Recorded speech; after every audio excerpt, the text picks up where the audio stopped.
Hey everyone, welcome back to my channel. My name is Abigail B, and if you're new here, where have you been? If you're not, to my current subscribers, welcome to another video. Now you may remember that I did this video about 11 months ago, and I will put a clip here, but that one I was talking about how to make most rooms in your house bigger. Like if you have like a small flat or apartment or small house and you really want to put in ideas or furniture pieces or just concepts that allow the place to look visually bigger, I spoke about it in that video. So if you're interested in that, please go and watch this one. But this video I'm going to concentrate on a particular room, and that is the kitchen. And if you like this, I might do other rooms like the bathroom and the bedroom.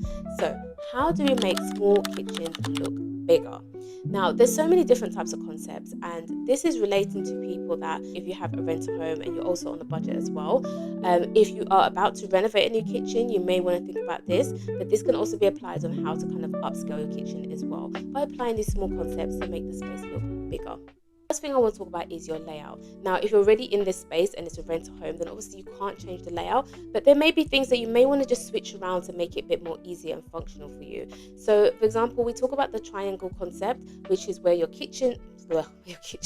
where your sink is, where your stove is, and where your fridge is. So these are the most common places that you would go when you're cooking, and they need to be in correlation with each other. Obviously, if your kitchen is small, there's not much movement that you're going to have with it, but you will be surprised that even with small kitchens, sometimes the way to design it just does not make sense.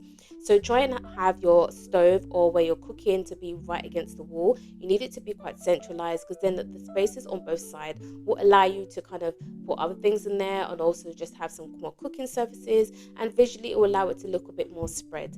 And then having your fridge not directly behind that, just maybe having it perhaps a little bit more to the side, just means that when you're opening up as well, it's not kind of so close to the stove, which could actually even be a hazard.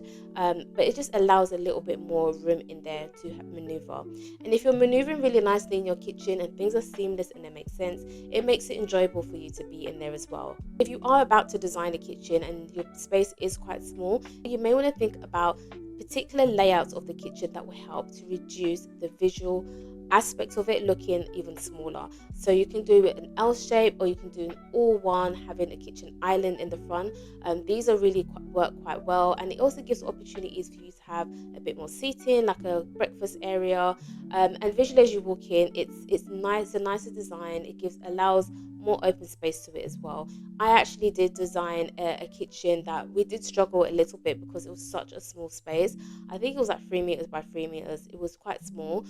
So we had to really kind of think about how we're going to visualize it. And we went for a kind of a U shape in the end with an entry point that was large enough. But what that did was it allowed the other space of the wall to be used inside for the living room area. And we took the backsplash a little bit higher where the sink is. I'm going to show you a picture. So yeah, we kind of considered this design. It's very, very different, and there's other elements in this that I'll be talking about a bit further on in the video that you may want to apply as well to allow the space to look bigger than what it is. So think about your cabinetry as well. So there is this thing about whether to do open cabinetry or close. I would say if your kitchen is relatively small and the house is small, you don't have much storage space, it doesn't really make sense having open cabinetry, because you really want to limit what you're putting on there, because visually it can look messy. It's just a collection of dust, and it's probably not practical. I think open shelving is really good for spaces that are quite big, but if you do and you are able to have the luxury of doing it, trust me, it does make the space look bigger than what it is, because as you walk in, there's not much for your eye to catch. It also doesn't limit the light source that you're getting in the room as well. It just looks really light and airy, and as you can see in these pictures, it does well for that. But if you're in a small kitchen, sometimes we can't do that. So just think about your cabinetry. Just make sure that it's not near to the window as well, so it doesn't block the light source. So perhaps the ones that are near, if you do want some storage near the window, maybe you want to go like some short shelving over there, and then you start your shelving after that. Another really good thing with cabinetry is where you want to think about is having it going all the way up to your ceilings. You may not have to use the space up there, but just doing that brings your eyes up, and it makes the ceiling look taller. Another trick with that as well is having vertical tiles. That allows you to kind of look like, especially if you do it quite high as well and not short, again, it allows you to kind of look further up, and it does bring the ceiling higher. And vertical will make the space look wider. So think about these type of things. You think about the interior design element of the kitchen. Another thing with cabinetry you want to think about is whether you want to have door handles or not. I would say if your kitchen is quite small, probably opt out of door handles because it does stick out, and even though it doesn't take up that much space, it's still visually taking space as well. So if possible, go with something that's very, very small, like a small little round knob, or not have it at all for a nice modern look. And that seamless touch really does allow the place to kind of look very well put together as well and open. And with that as well, you want to think about the color of your cabinetry. So I would say something that's actually quite small, maybe go for brighter colors. Don't go for white, even though my kitchen is white. We're not talking about me here. But yeah, I'm not really for the white. Perhaps go for an off-white. And if you do like colors, maybe you can go with like a nice greige color. Maybe like a really nice green, undertone of green would be nice in there, or a light blue.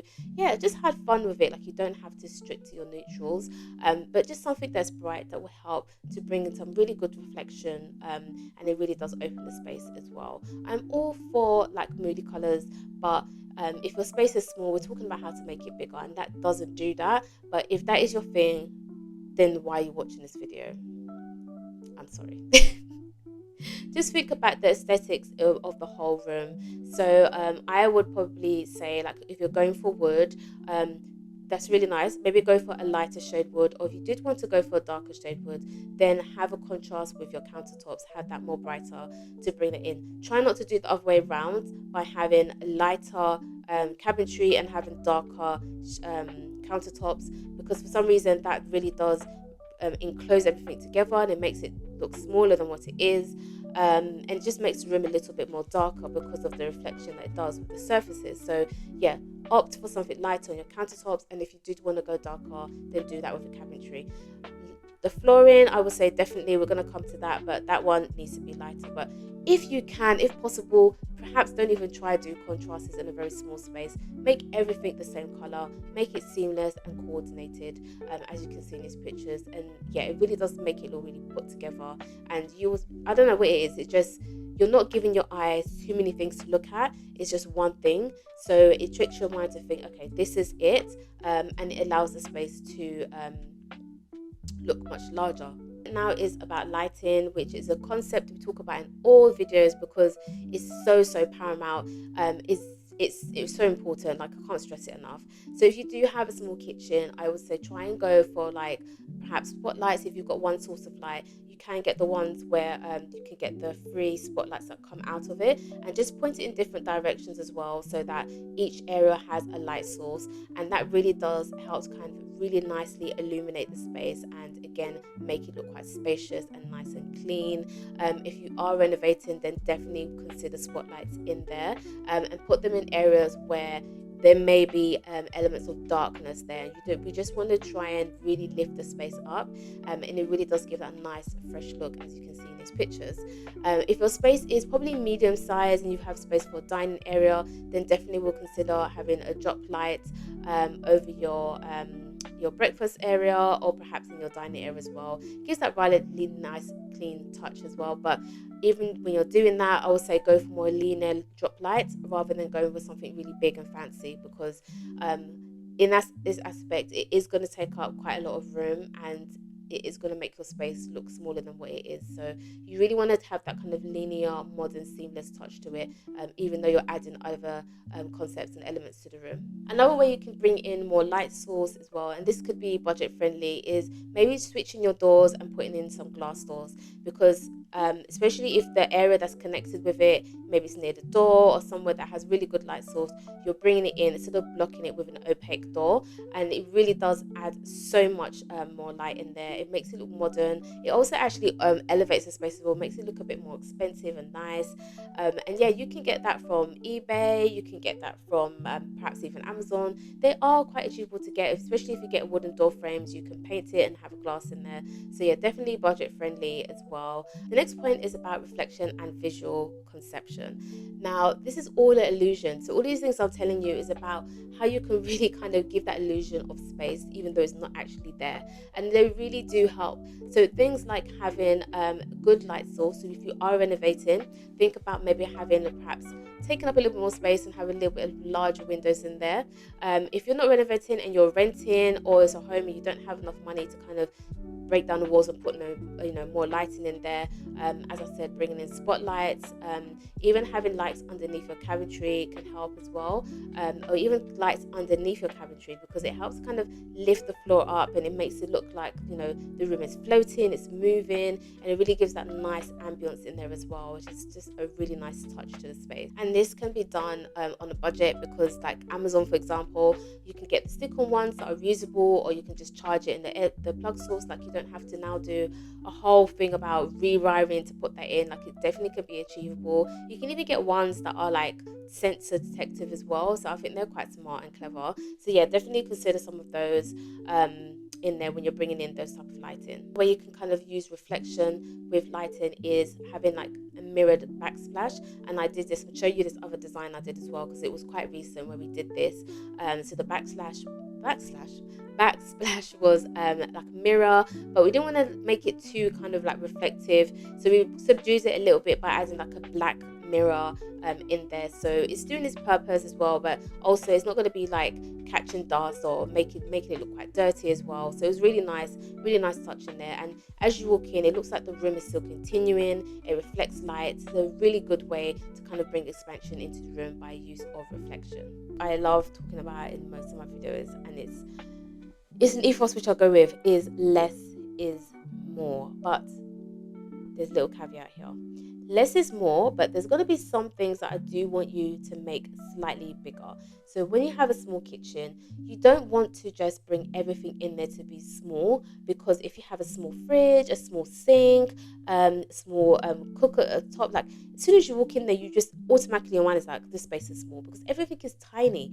So certain things I want you to just make it just slightly bigger, so you're making your mind think that, oh, there's space in here, when there actually isn't. So go for a larger sink. You can even have a stove. I would say probably not the actual freestanding stove, because that will take up space, but if you have a countertop one, go for one that's a little bit bigger. Even though it's taking up more surface area, it just really does trick your eye to make you feel like it's much bigger in that space. So definitely try and opt for that. Even your lighting, if, as I said before, about having linear lights, maybe go for more. Don't just go for one or two, go for a few more. But yeah, that's the caveat in saying less is more. But everything else surrounding needs to be less. So you're bringing in your eyes to concentrate on those items, to say, okay, there's more in them, but everything else is less. With less is more, think about your storage. So I would say, like, try and maybe opt for, if you are renovating, drawers instead of cupboards, because cupboards, you have to open it up, and sometimes it might not be as deep. So yeah, try and have a balance really of drawers and cupboards. Maybe have your cupboards, more of those at the top, and then the bottom you have more drawers. And you can still store like your plates and your saucepans and stuff like that in drawers, especially if they're deep. So yeah, don't feel a bit put off by that. And to also make sure that what's on display is minimized, so things you don't use as often, like for example a toaster maker, I think they're called sandwich makers, maybe even your toaster, I don't know, things you don't use that often. Like for me, microwaves, I got rid of mine for that purpose, and I've been doing well without it. There are times when I'm like, okay, maybe I do need a microwave, but it's not that I don't have the space for it, but I just think having it there takes up a lot of space visually, and it just makes the space look a bit smaller when there's so much going on. So try and just move them somewhere else, put them in one of your cupboards or your drawers, so that your surface area is nice and free flowing. Now, I hope those tips were quite useful, and they are budget friendly. So even if like some of these stuff you aren't able to bring them in, you could find another way of bringing it in. Like for example, your flooring, you could maybe put like vinyl flooring. If you are able to change your tiles, then do that. So there's so many ways around it that you can implement this even on a budget. And if you're renovating, please consider these tips before you start, so that you don't make the space look small, and then you're going to be spending more money to find ways of visually allowing it to look bigger. Please come back for another video.